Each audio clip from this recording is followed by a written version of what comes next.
جاندار چیزیں اور بے جان چیزیں، بے جان چیزیں بے شمار، یہ تمام فلکیات، یہ پوری کائنات، یہ زمین، یہ پہاڑ، یہ شجر و حجر، کیا ہے؟ لیکن ایک ہے جاندار۔ ان جانداروں میں ایک تقسیم ہے،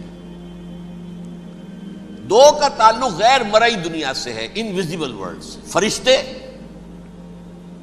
جو دکھائی نہیں دیتے، ان کی پیدائش ہوئی ہے نور سے۔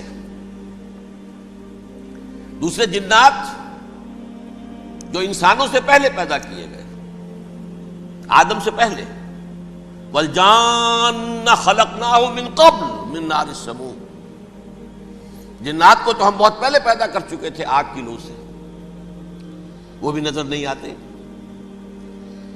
تیسرے انسان اور اس دنیا میں جتنے بھی حیوانات ہیں، ان کا جو مادہ ہے وہ ارض، یہ زمین ہے، یہ مٹی سے بنے، تراب سے بنے، کرسٹ آف دی ارتھ سے بنے۔ اب ان میں ایک تقسیم ہے، ایک وہ ہے، ان تمام میں شعور تو ہے، حیوانات میں بھی شعور ہے، خود شعوری جسے کہتے ہیں سیلف کانشسنس، یہ صرف تین میں ہے، فرشتہ، جن اور انسان۔ حیوانات میں خود شعوری نہیں ہے، کانشسنس ہے، سیلف کانشسنس نہیں ہے۔ تھوڑی سی بات سے سمجھا دوں آپ کو، میں دیکھ رہا ہوں، آپ مجھے دیکھ رہے ہیں، کتا بھی کوئی یہاں ہوتا تو مجھے دیکھ رہا ہوتا، لیکن کتے کو مجھے دیکھتے ہوئے یہ احساس نہیں ہوتا کہ میں دیکھ رہا ہوں، یعنی کتے کو یہ احساس نہیں ہوتا کہ وہ دیکھ رہا ہے، مجھے دیکھ تو رہا ہے، اس کو میں کا احساس نہیں ہے کچھ۔ میں جب دیکھ رہا ہوں تو میں سمجھتا ہوں میں دیکھ رہا ہوں، میں ہوں کوئی شے جو دیکھ رہا ہوں، یہ خود شعوری ہے، سیلف کانشسنس۔ کسی بھی کام کو کرتے ہوئے اپنے وجود کا احساس، میرا فیصلہ ہے، میری رائے ہے، یہ ہے در حقیقت سیلف کانشسنس، انا، سیلف، خودی۔ یہ حیوانات میں نہیں ہے، یہ ہے صرف ملائکہ، جنات اور انسان۔ اب یہاں مسئلہ پڑ گیا، بڑا پرپیچ مسئلہ۔ اللہ تعالیٰ نے پہلے حضرت ملائکہ کو پیدا کیا اور انسانی ارواح کو پیدا کیا نور سے، پھر ناک سے پیدا کیا، نار سے، آگ سے جنات کو، پھر مٹی سے بنایا، آدم کا حی اللہ، اس میں روح پھونک دی، اب آدم بن گئے۔ اعلان یہ کر دیا کہ خلافت ارضی جو ہے وہ آدم کو عطا کی جا رہی ہے۔ یہ پیچ پڑ گیا، اس پر تھوڑا سا اشکال تو فرشتوں کو بھی ہوا، قرآن میں ہے سورہ بقرہ کے 4 رکوع میں، أَتَجْعَلُ فِيهَا مَن يُفْسِدُ فِيهَا وَيَسْفِكُ الدِّمَاءَ وَنَحْنُ نُسَبِّحُ بِحَمْدِكَ وَنُقَدِّسُ لَكَ۔ پروردگار اس آدم کو تو خلافت دے رہا ہے، زمین کے اندر اختیار دے دے گا، یہ تو فساد کرے گا، کوریزی کرے گا، ہم تیری تسبیح و تحمید میں لگے ہوئے ہیں، جو بھی حکم ہو، ارشاد ہو، ہم بجا لاتے ہیں، تو ضرورت کیا ہے؟ اس کا جواب اللہ نے دیا، انی عالم ما لا تعلمون، میری مشیت، میری حکمت وہ میں ہی جانتا ہوں، ضروری نہیں کہ تم اس کو شیئر کر سکو۔ لیکن یہ جنات میں سے ایک جن تھا عزازیل۔ اب دیکھیے کہ جنات کو ایک قرب حاصل ہے ملائکہ کے ساتھ، کیوں؟ وہ نور سے پیدا کیے گئے، یہ نار سے پیدا کیے، کتنا قرب ہے دونوں میں۔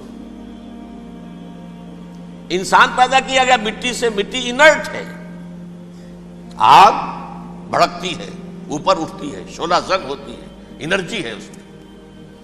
نور اور نار میں بڑا قرب ہے، اور عربی کے ایک قاعدے سے تو یہ ایک ہی لفظ ہے، مادہ ایک ہی ہے، حروف علت جو ہے ایک دوسرے کی جگہ آ جاتی، یہ قرب ہے۔ اگرچہ زمین و آسمان کا فرق ہے دونوں، فرشتہ نور سے پیدا کیا گیا ہے، وہ پاک ہے، وہ اللہ کے کسی حکم کی خلاف ورزی کر ہی نہیں سکتا۔ لا یعصون اللہ ما امرہم ویفعلون ما یؤمرون، وہ جو بھی اللہ تعالیٰ حکم دیتا ہے اس کی کوئی معصیت یا نافرمانی نہیں کرتے، بلکہ جو حکم لیا جاتا ہے مان لیتے۔ ذرا سا اشکال ہوا تھا، پوچھ لیا، جواب مل گیا، خاموش ہو گئے بس۔ لیکن عزازیل نامی ایک جن تھا، جو ایک تو جن ہونے کی نسبت سے فرشتوں سے کچھ نہ کچھ مماثلت تھی، قرب تھا، دوسرے یہ علم میں، زہد میں، عبادت میں اتنا اونچا تھا، اتنا اونچا تھا، اتنا اونچا تھا کہ یہ ملائکہ ہی کے صف میں شامل ہو گیا۔ اس نے علم بغاوت بلند کر دیا۔ جب حکم دیا گیا کہ سجدہ کرو آدم کو، اب یہ دیکھیے کس قدر یہ اہم مضمون ہے، اور آپ سوچ رہے ہیں یہ باتیں آج پہلی مرتبہ ہمیں اس طرح سنائی جا رہی ہیں، یہ باتیں تو علم میں آتی نہیں ہمارے۔ وجہ کیا ہے؟ آپ کو دلچسپی نہیں ان چیزوں سے۔ جدید تہذیب نے ان چیزوں کی اہمیت کو زیرو کر دیا۔ قرآن میں اہمیت کا کیا عالم ہے؟ 7 جگہ یہ مضمون قرآن میں آیا ہے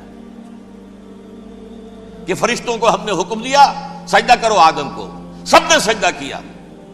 فسجد الملائکۃ کلھم اجمعون، سارے کے سارے، کل کے کل، سب نے مل کر سجدہ کیا آدم کو، اللہ کے حکم کی فوراً تعمیل کر دی۔ الا ابلیس ابا واستکبر وکان من الکافرین، ابلیس نے نہیں کیا، انکار کیا، استکبار کیا، گھمنڈ کیا۔ اور اس کو سورہ کہف میں بیان کر دیا گیا، یہ اس لیے کہ وہ اصل میں جنات میں سے تھا، اگرچہ شامل تو تھا فرشتوں میں اس وقت۔ کانا من الجن ففسق عن امر ربہ، وہ اصل میں جنات میں سے تھا، اس وجہ سے وہ اپنے رب کے اس فیصلے کے خلاف کھڑا ہو گیا، سرکشی تھی اس میں۔ یہ معاملہ اتنا اہم ہے، اب آپ سمجھیے کہ 7 مرتبہ سورہ بقرہ، سورہ اعراف، سورہ حجر، سورہ بنی اسرائیل، سورہ کہف، سورہ طٰہٰ، سورہ صاد، 6 مکی صورتوں میں ذکر ہے یہ، اور 1 مدنی صورت سورہ بقرہ۔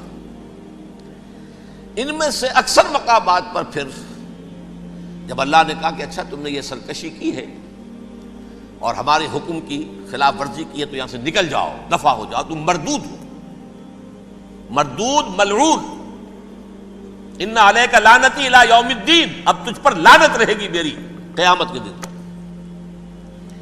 اس نے کہا اچھا پروردگار پھر مجھے ذرا مہلت دے دے، رب فانظرنی الی یوم یبعثون، قیامت تک میری زندگی طویل کر دے۔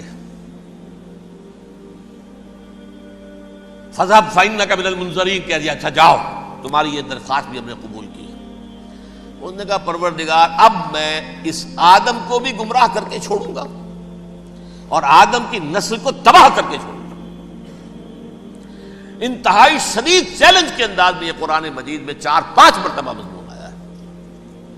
میں نے صرف 2 جگہ سے آپ کو اس وقت کوٹ کر کے سنایا تھا۔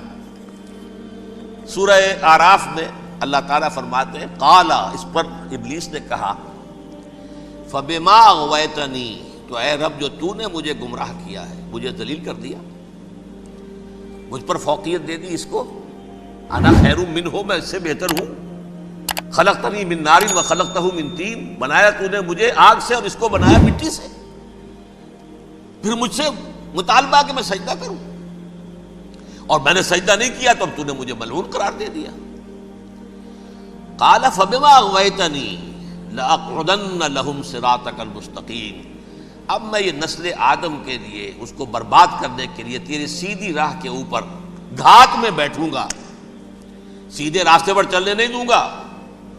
ثم لآتینہم من بین ایدیہم، پھر میں ان پر حملہ آور ہوں گا، ان کے سامنے سے بھی، ومن خلفہم، ان کے پیچھے سے بھی، وعن ایمانہم، ان کے داہنی جانب سے بھی، وعن شمائلہم، اور ان کے بائیں جانب سے بھی، ولا تجد اکثرہم شاکرین، اور تو دیکھے گا کہ ان کی اکثریت تیری شکر گزار بندوں پر مشتمل نہیں ہوگی۔ یہ چیلنج تھا۔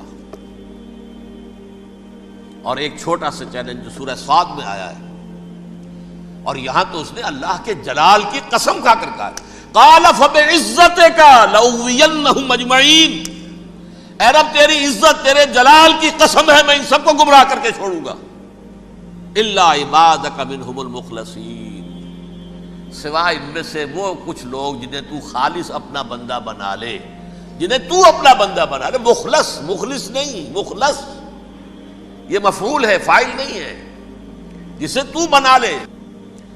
بعض لوگوں کو اللہ چن لیتا ہے، هو اجتباکم، تمہیں چن لیا ہے، استفاء، اجتباء، بس وہ بچیں گے جن کو تو اپنی خاص امان میں لے لے گا، باقی میں سب کو گمراہ کر کے چھوڑوں گا۔